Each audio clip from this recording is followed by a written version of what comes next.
నేను 2000 సంవత్సరం నుండి 2011 సంవత్సరం వరకు మధ్యప్రదేశ్లో ఇందోర్ అనే పట్టణంలో మిషనరీగా ఉన్నాను. మిషనరీగా ఉండి పరిచర్య చేశాను. పరిచర్య చేసే సమయంలో నేను మా పాస్టర్ గారితో కలిసి పనిచేశాను. మా పాస్టర్ గారు చాలా భక్తిపరుడు, చాలా దేవుని రాజ్యం కోసం చాలా కష్టపడతాడు. నేను ఆయనతో కలిసి పనిచేస్తుంటే వాళ్ళ అమ్మాయి నన్ను పెళ్లి చేసుకోవాలని నన్ను అడిగింది. నేను మా పాస్టర్ గారికి చెప్పాను. రెండు కలిపే కదా, కలిపానా లేదా చూసారా? అందుకే ట్రిక్కీ క్వశ్చన్ మీకే కాదమ్మా, మాకు తెలుసు.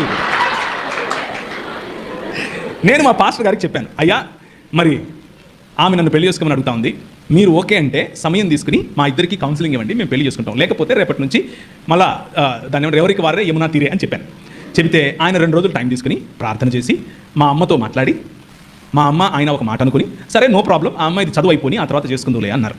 ఒక 2 సంవత్సరాలు గ్యాప్ తీసుకుని ఇద్దరం ఒకరినొకరు అర్థం చేసుకుని, వాళ్ళ ముందే మా తల్లిదండ్రుల ముందు, అంటే మా భార్య తల్లిదండ్రుల ముందు అర్థం చేసుకుని, తర్వాత ఆమె చదువు అయిపోయిన తర్వాత చక్కగా అందరి ముందు మా పెళ్లిలో ఒక 6000 మంది వస్తే ఆ 6000 మంది ముందు పెళ్లి చేసుకుని ఆ తర్వాత భార్యాభర్తలుగా చలామణి అయ్యాం. ముందు భార్యాభర్తలు అయిపోయి తర్వాత పెళ్లిళ్ళు చేసుకోకండి అని చెప్తున్నాను. అది తప్పు. ముందు ప్రొక్లమేషన్, ఆ తర్వాత కాన్సమేషన్. అంటే మొదట ప్రకటించాలి, ఆ తరువాత ఒకటవ్వాలి.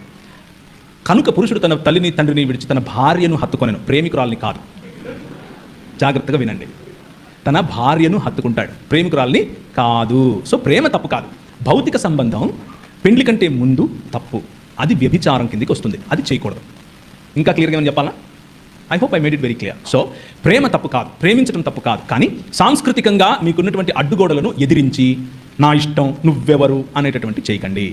మీ పెద్దల దగ్గరికి తీసుకెళ్ళండి, పెద్దలతో సంప్రదింపులు చేయండి, పెద్దల యొక్క ఆశీర్వాదం తీసుకోండి. కొంతమంది ఒప్పుకోరు, కొంతమంది ఒప్పుకోనప్పుడు దానికి ఉన్న కారణాలు తెలుసుకోండి. మీకంటే ఎక్కువగా మీకోసం మిమ్మల్ని ప్రేమించే వాళ్ళు ఆలోచిస్తారు కాబట్టి వాళ్ళ పర్స్పెక్టివ్ని కూడా అర్థం చేసుకోండి. అర్థం చేసుకున్నప్పుడు మీరు ఒప్పుకోగలిగితే పర్వాలేదు. ప్రేమ గుడ్డిది అంటారు కదా, అలాంటి మోజులో కనుక ఉంటే మరి అది కొంచెం ఇబ్బంది, అది మీకే ఇబ్బంది, లాంగ్ రన్లో మీకు ఇబ్బంది అవుతుంది. సో జాగ్రత్తగా ఆచితూచి. ప్రేమ అన్నది భావన కాదు, చాలా జాగ్రత్తగా వినండి ఈ పాయింట్. ప్రేమ, love is not just an emotion, love is a decision.